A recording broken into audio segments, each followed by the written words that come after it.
Olá pessoal, eu sou Patrícia Zanchetti e hoje nós estamos no 25º dia de estudos do livro Uma Vida com Propósitos, Para Que Estou na Terra. E o tópico do dia de hoje é transformado pela provação. Se lá no 24 você teve a missão de se tornar parecido com Jesus, no capítulo 25 você terá a prova de que realmente foi transformado, porque são através das provações que nós seremos transformados, pois teremos a oportunidade de exercitar todas aquelas características que foram inspiradas no que Jesus viveu aqui na Terra. Então, nós poderemos ser aperfeiçoados através da prova, literalmente. Deus tem um propósito maior por trás de cada adversidade. Jesus alertou-nos de que teríamos aflições no mundo. O próprio Jesus já nos disse: no mundo tereis aflições, mas tende bom ânimo, eu venci o mundo. Essas são palavras de Jesus. Se o próprio Jesus já nos advertiu que no mundo teremos aflições, não necessariamente todos os perrengues que a gente passa serão sérios, mas todos serão importantes para o nosso processo de crescimento e de aperfeiçoamento. Porque é através da dificuldade que a gente se desenvolve, porque aí a gente tem que exercitar tudo aquilo que o Senhor nos ofereceu, nos disponibilizou através da sua palavra, e através dela então a gente pode desenvolver as características e o fruto do Espírito, que depois a gente vai falar mais sobre ele. A maioria dos perrengues que a gente passa é para que a gente se aproxime cada vez mais de Deus. Nós temos a triste percepção de que a maioria das pessoas, quando tudo vai bem, acaba se afastando de Deus. Mas quando chega a adversidade, ai meu Deus, Senhor, eu preciso de ajuda, eu preciso... E aí se dispõe debaixo de sol, de chuva, e tá lá firme e forte. Mas quando tudo vai bem, pouco se lembra do Senhor. Então muitas vezes as pessoas passam por provações justamente para mostrar que elas continuarão firmes mesmo depois da vitória. E isso precisa de muita resiliência, a gente precisa ter essa capacidade de passar pelo sofrimento, mas voltar ao ponto inicial de uma forma suave, para que possamos ser aperfeiçoados por essas dificuldades. E a palavra do Senhor nos diz assim: o Senhor está perto dos que têm o coração quebrantado, Ele resgata os de espírito abatido. Salmos 34 e 18. Logo, se o próprio Jesus nos advertiu de que teremos provações, a Bíblia também nos diz que o Senhor estará perto de nós, daqueles que têm o coração quebrantado. O que é um coração quebrantado?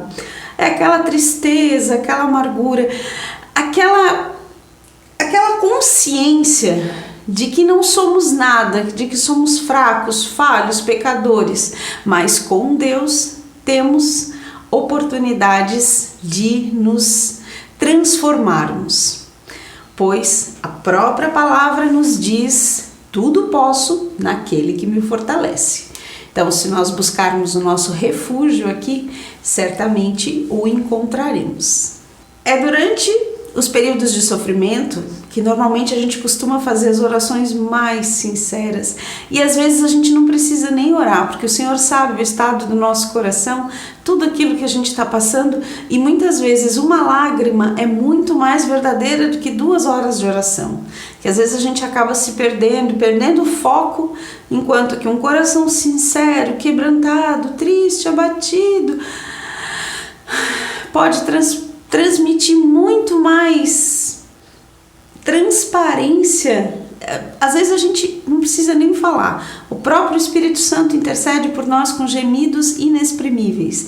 Então aí a gente já tem uma noção de que não é aquela falaçada que vai convencer o Senhor, mas aquilo que realmente está no nosso coração. Porque Deus não vê como o homem vê, Ele vê além das aparências, Ele vê o que está dentro. A palavra de Deus nos traz vários exemplos de pessoas que passaram por provações e ainda assim o Senhor os honrou após a verificação da fé dessas pessoas. José, quando foi jogado na cisterna, Daniel, quando foi jogado na cova dos leões, os 3 hebreus, quando foram colocados diante da fornalha, todos eles foram vitoriosos por terem honrado a sua fé. E o Senhor teve misericórdia de todos eles e os protegeu de todas essas situações para que eles pudessem realmente viver a fé deles. E o Senhor os honrou por isso. Os problemas nos obrigam a olhar para Deus e a confiar nele, porque na maioria dos problemas nós não temos o que fazer ou como solucionar a situação. Mas a partir do momento que a gente coloca tudo no altar, que entrega tudo aos pés do Senhor, então ele age e ele pode então manifestar a grandeza e o poder de Deus. Independente da causa ou da gravidade, nenhum problema acontece sem a permissão de Deus, porque são essas adversidades que vão transformar o nosso caráter, que vão fazer da gente pessoas melhores e muito mais parecidas com Jesus, não só fisicamente, porque a Bíblia diz que fomos feitos à imagem e semelhança de Deus, mas que nosso caráter possa sim se parecer mais e mais com o caráter de Cristo. E ele passou por aqui e viveu todos os perrengues que a gente vive hoje. Mas ele se manteve fiel e passou por este mundo sem nenhum deslize, sem nenhum pecado. Que possamos nos concentrar e viver exatamente como Jesus viveu. Não é fácil, mas nosso amigo Espírito Santo, nosso ajudador, vai nos ajudar nessa difícil missão. Lá em Romanos 8:28, a própria Bíblia diz que tudo coopera para o bem daqueles que amam a Deus e andam conforme o seu propósito. Por isso é tão importante a gente descobrir para que a gente está na Terra. Então tudo isso que a gente passa, todos esses contratempos, vão nos aprimorar para que possamos chegar lá no fim, prontos para morar com o Senhor no céu e poder viver aquilo que Ele tem para nós, porque lá sim não vai ter luta, não vai ter dor, não vai ter tristeza, não vai ter sofrimento, mas enquanto estivermos nesse mundo, bora lá, que é luta atrás de luta, mas com a certeza de que Deus é conosco em todas as nossas dificuldades e em todos os momentos, não só nos ruins, mas Deus é conosco. Basta que a gente o invoque, que a gente o chame e que a gente recorra a Ele, porque Ele está presente em todos os momentos.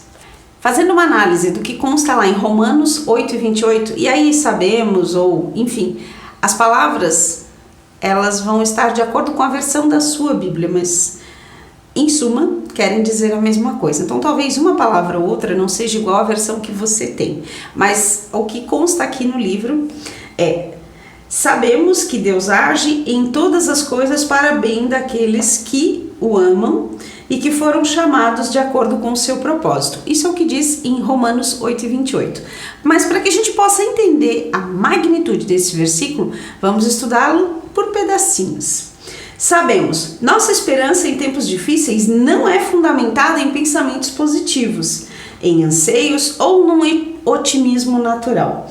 É uma certeza que se fundamenta na verdade de que Deus tem o pleno controle do universo.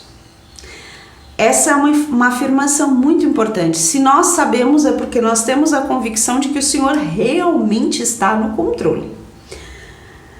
Que Deus age, segunda parte do versículo. Há um grande projetista por trás disso tudo. Nossa visão não é resultado do acaso, do destino ou da sorte. Existe um plano principal. A história consiste na história de Deus. Em todas as coisas. O plano de Deus para a sua vida envolve tudo, absolutamente tudo o que acontece com você, incluindo erros, pecados e mágoas. E ele ainda inclui doenças, dívidas, acontecimentos infelizes, divórcio, morte de pessoas queridas. Deus pode fazer o bem aflorar na pior adversidade. essa parte de que todas as coisas vão cooperar para o nosso bem ou para aquilo que o Senhor tem guardado para a gente, às vezes soa meio estranho. Por exemplo, o Senhor recolheu meu filho com 9 anos de idade, uma criança saudável, perfeita, linda, maravilhosa. Ai, que saudade. Mas enfim. Mas a partir do momento que o Senhor recolheu meu filho, porque não que ele quisesse me punir, mas é que o meu filho cumpriu a missão dele e o Senhor então o chamou para si. Mas aqui ele me levantou, ou seja, tudo que o Senhor fez na minha vida e colocou no meu coração esse desejo muito sincero e verdadeiro de compartilhar com as outras pessoas a grandeza e o amor de Deus. E eu tenho recebido tantos comentários incríveis. E eu já falei isso aqui em outros vídeos, quando eu vejo a gravação, porque meu marido liga tudo, eu sento, me preparo, ele fecha a porta e eu desato a falar sozinho. E depois, então, ele vem, desliga e faz o trabalho dele. E depois que ele prepara a edição do vídeo é que eu vou ver a versão final. E eu me surpreendo todas as vezes. Não uau, mas assim, uau pelo que o Senhor faz, porque eu não me reconheço. Não que eu não me reconheça, mas eu acho tão estranho tudo aquilo que eu ouço, da forma que eu ouço, porque eu sou só um instrumento, é o Senhor que usa a palavra, ele me deu entendimento, me deu estratégia para que eu pudesse alcançar outras pessoas. Então aquilo que ele fez na minha vida, ou seja, com a partida do meu filho, ele me fortaleceu e me deu estratégia, me deu entendimento para que eu pudesse ajudar outras pessoas a superarem as suas dificuldades. Eu digo isso com muita paz no coração, porque na noite em que meu filho que a gente fez a cerimônia de despedida dele no crematório, quando eu voltei para casa naquela madrugada, eu acordei às 3 da manhã com uma paz, aquela paz que excede todo entendimento. E eu acordei e pensei, Senhor, eu enterrei, na verdade não enterrei, ele foi cremado, né? Mas quis me referir que foi a despedida do meu filho. E o Senhor, como eu posso me sentir tão bem sabendo que o meu filho partiu? Mas é que na verdade lá no fundo eu sabia que eu não perdi um filho, eu sei onde ele está e ele está com a melhor pessoa, ele está com o Senhor. Se nós que somos maus sabemos o que é dar, sabemos dar o que é bom para os nossos filhos, imagina Deus. Então aquela paz, eu levantei de madrugada e comecei a escrever e eu não parei mais. Não parei mais, não necessariamente de escrever, mas todas as oportunidades que eu tenho, eu falo sobre tudo isso que eu vivi e as pessoas se surpreendem com essa paz que excede o entendimento, porque muitas vezes as pessoas olham para mim e não conseguem compreender como é que eu consigo falar disso tão tranquilamente. Mas é Deus através de mim para alcançar outras pessoas. Não sou eu que estou falando, mas não é da minha cabeça, mas o Senhor é como se Ele me enchesse ao ponto de que eu transbordasse na vida das pessoas. E é isso que eu sinto realmente. Então, apesar da saudade, o Senhor me dá essa clareza para que eu possa compartilhar o que eu vivi e ajudar outras pessoas. Porque como a gente já viu em outros vídeos, os dons que nós recebemos é para que a gente possa favorecer outras pessoas, porque em algum momento outras pessoas também vão nos favorecer através dos dons que elas receberam. Porque vivemos em diversidade, não é todo mundo igual, somos a imagem e semelhança de Deus, mas cada um com as suas características, com o seu pacote de presentes. Então que a gente realmente possa usar tudo a nosso favor no cumprimento do propósito que o Senhor nos deu, não para benefício próprio, mas para alcançar o objetivo que o Senhor tem para cada um. E eu vivo isso quando eu sento aqui e desato a falar sem ninguém, mas eu sei que o Senhor está comigo. E é incrível ver o que as pessoas ver o quanto as pessoas são alcançadas através de um vídeo. Eu tô aqui sentada num banco falando, olhando para uma caixa. É um celular com um suporte, né? Mas eu vejo uma caixa preta com um buraquinho ali e fico falando. Isso já é coisa de doido. Mas é por um propósito, e eu falo isso com tanta tranquilidade. Tem pessoas que sentam aqui, meu Deus, que não conseguem. Que bom!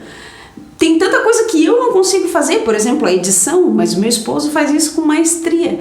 Então, que a gente possa entender que tudo o que acontece, inclusive as coisas que não são tão boas pra gente, tem a missão de nos preparar, nos fortalecer, e que a gente possa experimentar o cuidado de Deus. Quando eu entreguei meu filho lá na UPA, eu me ajoelhei no corredor e pedi: Senhor, tem misericórdia de mim. E Ele teve, e Ele tem diariamente, e a Bíblia diz que a cada manhã as misericórdias se renovam. Glória a Deus por isso. Então, que você possa compreender que tudo o que acontece é por um bem maior e que o Senhor está no controle de todas as coisas. Da mesma forma como você pega uma tigela, pega ovo, óleo, água, trigo, açúcar, fermento. Se você for comer tudo isso separadamente, é horrível. Mas se você mexer bem, juntar isso, colocar no forno, fica um bolo delicioso. É isso que o Senhor está fazendo. Todos esses elementos, o açúcar é doce, o fermento é horrível. Mas quando a gente junta tudo isso, sai um bolo maravilhoso. É mais ou menos isso que o Senhor tem feito conosco. Ele pega cada elemento, cada adversidade, cada situação, cada dom, para temperar isso tudo. Então nós estamos passando por esse processo de transformação e precisamos ter clareza para aproveitar todas as oportunidades e saber que o Senhor cuida de tudo realmente, para o bem. Isso não quer dizer que tudo na vida seja bom. Grande parte do que acontece no nosso mundo pode ser caracterizado como mal e cruel, mas Deus é especialista em extrair o bem do mal. E o propósito de Deus, ele é muito maior do que os nossos problemas, que os nossos fracassos, que os nossos pecados. Deus é superior a tudo isso. E daqueles que o amam e dos que foram chamados, é a promessa que somente os filhos de Deus. Não é para todos. Todas as coisas contribuem para o mal daqueles que vivem conforme a sua própria vontade. Porque existem escolhas, mas a gente precisa arcar com as consequências delas. Então, se a gente escolhe viver uma vida de serviço ao Senhor, seremos recompensados por isso. E se a gente escolhe viver uma vida em prol dos nossos caprichos, também sofreremos as consequências dessa escolha. Deus é justo. E de acordo com o seu propósito, que propósito é esse? Que sejamos semelhantes ao Filho. Tudo que Deus permite que aconteça em nossa vida é por conta deste propósito maravilhoso. Cada problema é uma oportunidade para a edificação do caráter. E quanto mais difícil a situação, maior o potencial de desenvolvimento dos músculos espirituais e da fibra moral. Paulo disse: sabemos que essas tribulações produzem paciência. E paciência produz caráter. Romanos capítulo 5, versículos 3 e 4. As circunstâncias da vida são temporárias, mas o caráter é eterno. A Bíblia frequentemente compara as provações ao fogo que refina o metal, queimando as impurezas. Pedro disse: essas dificuldades lhe sobrevêm para provar que sua fé é pura. Essa pureza de fé vale mais do que ouro. 1 Pedro, capítulo 1, versículo 7, primeira parte. Como você sabe que a prata é pura? Quando vejo o meu reflexo nela. Olha que coisa linda. Quando eu vejo o meu reflexo nela, eu não quero brilhar, eu quero resplandecer a glória do Senhor. Que Ele transmita através de mim, que as pessoas possam sentir a presença do Senhor. Mas assim como um anel de prata, por exemplo, essa minha pulseira é prata, ela já está meio encardida. E são essas adversidades, então ela precisa ser limpa com frequência para poder brilhar, assim como a gente. A gente precisa todos os dias precisa lá mexer um pouquinho para que a gente possa resplandecer, para que a gente possa brilhar. Porque se deixar jogado num canto, vai escurecendo e vai ficar feio e vai acabar se apagando. Mas que possamos estar sendo polidos diariamente para que possamos não brilhar, mas resplandecer a glória do Senhor. A Bíblia diz que Jesus aprendeu a obedecer por meio do sofrimento, pelo qual também foi aperfeiçoado. Isso está em Hebreus capítulo 5, versículo 8. Lembre-se de que o plano de Deus é bom. Todas as coisas cooperam para o bem. A gente precisa ter isso muito claro. E Ele sabe o que é melhor para você, para mim, e Ele visa apenas o nosso bem. E o Senhor disse a Jeremias: porque sou eu que conheço os planos que tenho para você, diz o Senhor, planos de fazê-los prosperar, não de causar danos, planos de dar a vocês a esperança de um futuro. Isso está escrito em Jeremias capítulo 29, versículo 11. A Bíblia traz vários exemplos de pessoas que passaram por situações ruins, mas que perseveraram na fé e que lá no final puderam vislumbrar que os planos de Deus eram para o bem. Por exemplo, José, que foi vendido, jogado numa cisterna, que foi levado como escravo, foi preso. Mas a Bíblia diz que tudo que José fazia prosperava porque Deus era com ele. E ele se manteve fiel e perseverante. E lá na frente o Senhor honrou ele quando, através do faraó, José foi colocado como governador do Egito e então pôde salvar a sua família da fome. E aqui a gente vê que uma situação que era ruim, mas extremamente ruim, acabou se tornando algo muito bom. Então, assim como na história de José, o Senhor está trabalhando na minha e na sua vida. O segredo da nossa resistência é lembrarmos que o sofrimento é passageiro, mas que a eternidade é para sempre e que lá então poderemos desfrutar de todas as bênçãos do Senhor. Se participamos da sua glória, precisamos participar também do seu sofrimento. O que sofremos agora não é nada comparado à glória que Ele nos dará adiante. Romanos capítulo 8, versículos 17 e 18. Exulte e agradeça. A Bíblia diz: deem graças em todas as circunstâncias, pois essa é a vontade de Deus para vocês em Cristo Jesus. 1 Tessalonicenses capítulo 5, versículo 18. Nós precisamos ter a clareza de que o Senhor está trabalhando conosco em todos os momentos da nossa vida, que todas as nossas dificuldades vão cooperar para o nosso bem maior e que teremos sempre, sempre, sempre a companhia do Senhor. Precisamos ser perseverantes e nos recusarmos a desistir, porque é a persistência que gera paciência, e, enfim, a gente precisa ter a mente clara de que tudo vai cooperar para um bem maior e que o Senhor está conosco em todos os momentos. E que quando a gente chama, clama e pede, Ele nos atende. Ao coração mais contrito, Ele se aproxima e atende. Ele está conosco todos os tempos e entende todo o sofrimento. Que a gente possa, sim, desabafar com o Senhor e poder dizer tudo aquilo que nos aflige, para que Ele possa aplicar o seu bálsamo, restaurar a nossa força e que possamos respirar fundo e seguir adiante, sabendo que Ele está no controle. Porque a partir do momento que a gente sabe que Ele está no controle, nós teremos a convicção de que tudo coopera para o bem. Se você estiver enfrentando algum problema nesse momento, não pergunte por que eu. Em vez disso, pergunte: o que queres que eu aprenda? Então, confie em Deus e siga fazendo o que é certo. Não desista, cresça. Esse é o conselho que eu deixo para vocês. Tema para reflexão. Existe um propósito por detrás de cada adversidade.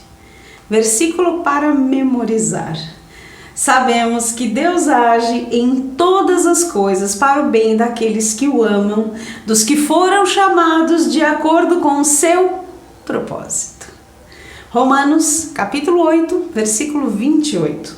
Pergunta para meditar. Que problema em minha vida permitiu que eu experimentasse um crescimento maior? Gostaria muito de saber, viu? Responda essa pergunta para mim aqui nos comentários. Gostaria de saber aquilo que o Senhor usou para ti, para extrair o melhor de ti nesse período, nesse momento ou em situações passadas, mas alguma coisa que te venha à mente, poxa, isso aí foi a mão do Senhor para que hoje eu pudesse, enfim, que você realmente compreenda que todas as coisas cooperam para o bem daqueles que amam a Deus e que andam conforme o seu propósito. Que você descubra o seu propósito de vida e possa sim desfrutar da plenitude do que o Senhor tem para você. E se você gostou desse vídeo, curta, compartilhe e se inscreva no canal. Te vejo no próximo vídeo e até lá!